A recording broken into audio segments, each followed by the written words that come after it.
You're listening to the Ask Drone U podcast. You ask, we answer your drone questions. Whether you're here to turn your passion into profit or you simply fly for fun, we're a community of learners and teachers who aspire to achieve greatness.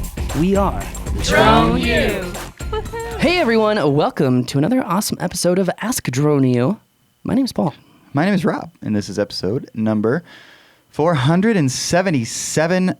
Thank you guys for joining us. We appreciate it. 477 episodes down the road. You're still hanging with us. It's pretty dang awesome. It is pretty dang awesome. But you know what else is awesome, Rob? When you set me up for the slow pitch. Yes? But what else is awesome is DroneBase. You've got to check out go.dronebase.com/droneu. Go.dronebase.com/droneu. Why? Because DroneBase offers you jobs. It is a marketplace where you can find work to put your toy and turn it into a tool. You put your toy to work. Do you want to go to work? Do you want to be like a child and enjoy every day of work?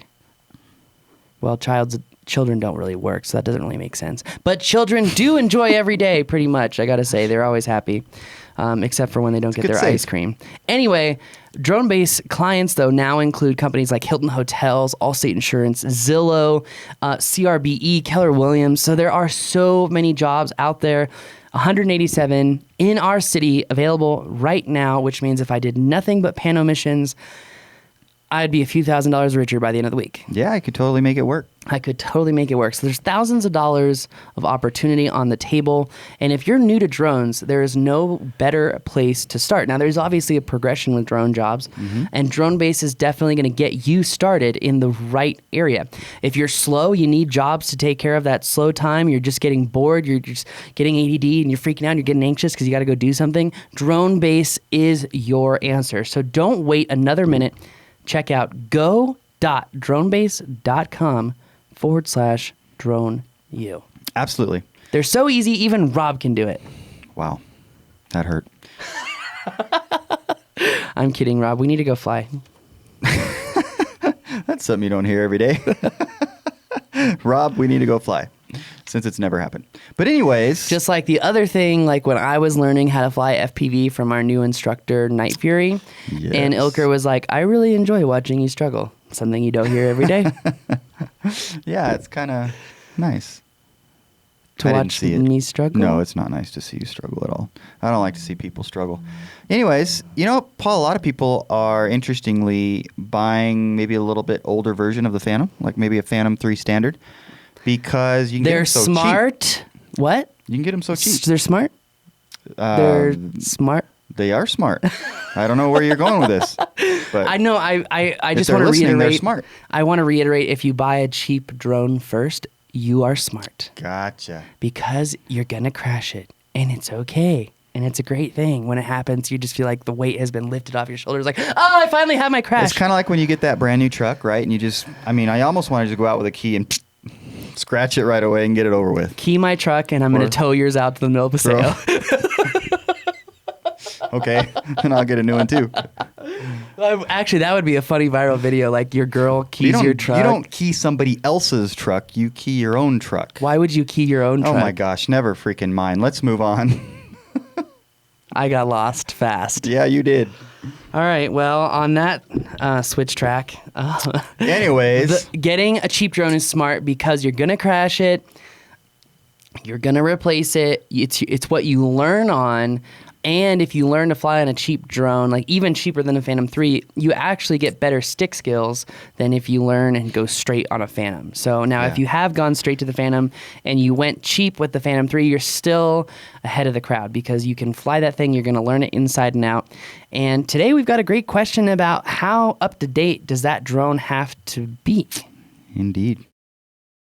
My name is Rich, and I'd like to know, I have a Phantom 3 Standard. I've had it almost a year now, no problems, have many flights. Do I have to update the firmware from DJI? Thank you. See, my inclination, first of all, thank you for the question, Rich. We really, really appreciate it. My inclination is to say yes, of course. I mean, it's like if Yes, of course, you don't You have do. to. No, that's my- So you're saying yes, of course, you do have to update I am not it. providing the answer. I am saying my inclination would be, well, of course you do. It's just like a computer when they pass through security updates, et cetera, et cetera. The experts say, yeah, get it in there because there's new viruses. There are new things that need to be dealt with these updates. So that'd be my inclination, that you would want to update the firmware. So the answer actually is yes, no, maybe? The answer is no. Okay. You don't have to update it. You don't have to. Now, on the newer drones, it's always a good idea to update it because normally there are a lot of flaws that come out with the drones. Let's be honest. That being said, with the older drones that are working properly, you're not having issues, do you have to update the firmware? The answer is absolutely not. In fact, you'll hear me often say don't update the firmware when a new update does come out, and that's only bit me in the butt one time, because normally DJI is known, especially DJI. 3DR is just as bad. Unique, I've never had the experience, so I don't really know. But when it comes to firmware updates, they tend to come out with issues themselves. So I have been telling people for a long time, when a firmware update comes out, just give it a week. See what the community says. See what other people are saying about the update. Does it work? Are there issues with it? Because the worst thing that can happen is if you update your drone and you go out to a job and all of a sudden it's not working. Right. That's the worst thing that can happen. I've seen it happen probably 4 or 5 times to other people. Number one, if you update, you would want to go fly it before you head out to a job. I mean, it wouldn't be the greatest thing to update and then go right to a job. You're right. I'm sure that happens, but that's not the smartest way to approach that True. situation. That is true. But I will say this, as a Phantom 3, the older Phantom 3s, man, they've been around for a long time. I don't think the firmware update is going to do anything other than inhibit him to fly in places that shouldn't be inhibited to fly. Interesting. So do they even push out updates for the Phantom 3 standard anymore? They push out updates for lots of stuff all the time. Really? So, yeah. Okay. Cool. In fact, I think there was a Phantom 2 update about 6 months ago. Interesting. So, yeah, I let Sarah's dad use the Phantom 2 for a little while. You know, we never put a single flight on that thing after we bought it. You're kidding.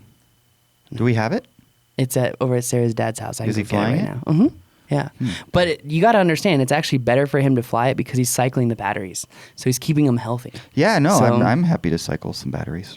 Just saying. I got a Phantom 3 in my office in a case. You want it? Yeah. Wow, it's like Christmas. Woo! Early Who else Christmas. wants some Christmas presents? If I had time to fly it, that would be even better. That's why we're going to Gotta make time. Make time to Gotta make time. fly. So bottom line is, no you don't worries. have to. But with newer products, it's a good idea to do the firmware updates, but it's always a good idea to wait a couple weeks, if not at least a week after the firmware update comes out, just to ensure that there are not more problems or issues, because Yeah. that has been known to happen, especially around the holiday season when the news stories start coming out. Did you get a drone under your Christmas tree this year? Well, the FAA has a message for you. Wrong information. But that's kind of your strategy at this point, is to wait. Yes. Let's see what happens, see what kind of things other people are experiencing, and then if nothing else, you are aware of, so you can go ahead and do the update, but at least you're aware of what that's going to do, Yes. and then deal with it, and sort of be proactive about what you're going to have to do to deal with it. Yes. Cool. Yes. Anyway, Rob so eloquently always summarizes these podcasts, and I'm not going to say any more because I don't want to bloody it up. So please check out our new book, Living the Drone Life, on Amazon. It is available in paperback now, so you can get it, read it, give it to your kids. If you've got someone who's motivated to start a drone business, I don't think there's a better book out there, but my opinion is a little biased, so because I wrote the thing. Anyway, A little bit. with It's this okay. guy over here. It's okay. I mean, you want to write it and not feel good about it, right? So That is tell true. the world. Tell the world. I will tell the world. Anyway, that's going to do it for us today, guys. My name is Paul. I'm Rob. And don't worry, I will not quit my day job to sing.